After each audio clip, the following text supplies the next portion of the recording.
La Vierge Marie. Que dit la Bible à son sujet? Selon les témoins de Jéhovah.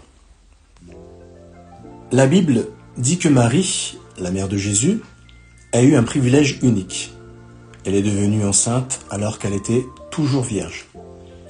Ce miracle avait été annoncé dans le livre d'Isaïe et sa réalisation est rapportée dans les évangiles de Matthieu et de Luc. Dans une prophétie sur la naissance du Messie, Isaïe avait annoncé « La jeune fille sera enceinte et donnera naissance à un fils. Et elle l'appellera Emmanuel » selon Isaïe chapitre 7 verset 14. Dans son évangile, Matthieu, inspiré par Dieu, a appliqué cette prophétie à Marie. Quand il a raconté comment elle est miraculeusement tombée enceinte, il a ajouté « Tout cela arrivera pour que s'accomplisse ce que Jéhovah avait annoncé par l'intermédiaire de son prophète. La Vierge sera enceinte et donnera naissance à un fils. Et on l'appellera Emmanuel, ce qui signifie « Dieu est avec nous », selon Matthieu chapitre 1 versets 22 et 23. Dans son évangile, Luc a lui aussi raconté que Marie est miraculeusement tombée enceinte.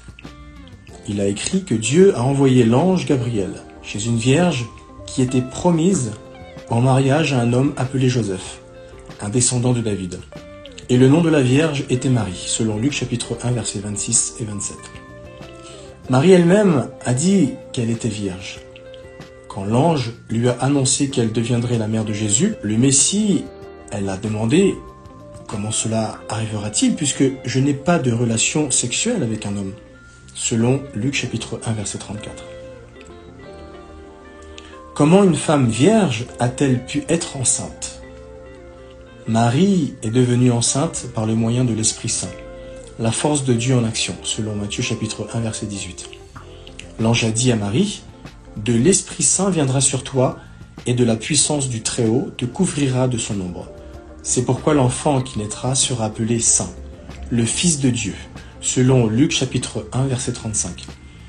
Dieu a miraculeusement transféré la vie de son Fils dans le ventre de Marie, et de cette façon, elle est tombée enceinte. Pourquoi une femme vierge devait-elle donner naissance à un enfant? Si Dieu a choisi une femme vierge pour donner naissance à Jésus, c'est pour qu'il ait un corps parfait. Ainsi, Jésus pourrait délivrer les humains du péché et de la mort, selon Jean chapitre 3 verset 16 et Hébreux chapitre 10 verset 5. Dieu a transféré la vie de Jésus dans le ventre de Marie. Puis l'Esprit Saint a, de toute évidence, protégé l'embryon pendant son développement pour qu'il soit préservé de toute imperfection, selon Luc chapitre 1 verset 35. C'est de cette manière que Jésus est né parfait, tout comme Adam l'était avant de pécher. La Bible dit à propos de Jésus, « Il n'a pas commis de péché » selon 1 Pierre chapitre 2 verset 22. Comme Jésus était un homme parfait, il a pu payer la rançon pour racheter les humains du péché et de la mort, selon 1 Corinthiens chapitre 15 versets 21 et 22 et 1 Timothée chapitre 2 versets 5 et 6. Marie est-elle restée vierge? La Bible n'enseigne pas que Marie est restée vierge toute sa vie. Au contraire, elle dit que Marie a eu d'autres enfants, selon Matthieu chapitre 12 verset 46, Marc chapitre 6 verset 3, Luc chapitre 2 verset 7 et Jean chapitre 7 verset 5. L'Immaculée Conception désigne-t-elle la naissance miraculeuse de Jésus? Non. D'après la New Catholic Encyclopedia, la doctrine de l'Immaculée Conception désigne la croyance selon laquelle la Vierge Marie a été épargnée du péché originel dès le tout début de sa vie, c'est-à-dire dès sa conception. Tous les autres humains héritent d'une nature humaine souillée par le péché, mais Marie, par une grâce unique, a été préservée de toute tache du péché originel. Pourtant, la Bible n'enseigne nulle part que Marie a été protégée du péché originel, selon le psaume 51 et le verset 5, et Romains chapitre 5, le verset 12. D'ailleurs, la loi mosaïque exigeait que les mères offrent un sacrifice pour le péché après la naissance d'un enfant. C'est ce que Marie a fait. et cela prouve qu'elle n'avait pas été préservée du péché, selon Lévitique chapitre 12 versets 2 à 8 et Luc chapitre 2 versets 21 à 24.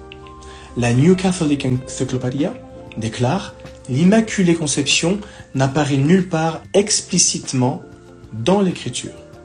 C'est un enseignement de l'Église catholique. » Comment doit-on considérer Marie ? Marie est un exemple de foi, d'obéissance, d'humilité et d'amour pour Dieu. Elle fait partie des fidèles serviteurs de Dieu que nous sommes encouragés à imiter, selon Hébreux chapitre 6, verset 12. Il est vrai que Marie a joué un rôle unique en étant la mère de Jésus, mais la Bible n'enseigne pas qu'on doit l'adorer ou la prier. Jésus n'a pas rendu d'honneur particulier à sa mère et il n'a pas demandé à ses disciples de le faire. En fait, Marie n'est mentionnée que dans les évangiles et une seule fois dans le livre des Actes. On ne parle pas d'elle dans les 22 autres livres de ce qu'on appelle le Nouveau Testament, selon Actes chapitre 1, verset 14. La Bible n'indique nulle part que les premiers chrétiens accordaient à Marie un honneur particulier, et encore moins qu'ils lui rendaient un culte. Au contraire, la Bible enseigne que les chrétiens doivent adorer seulement Dieu, selon Matthieu chapitre 4, le verset 10.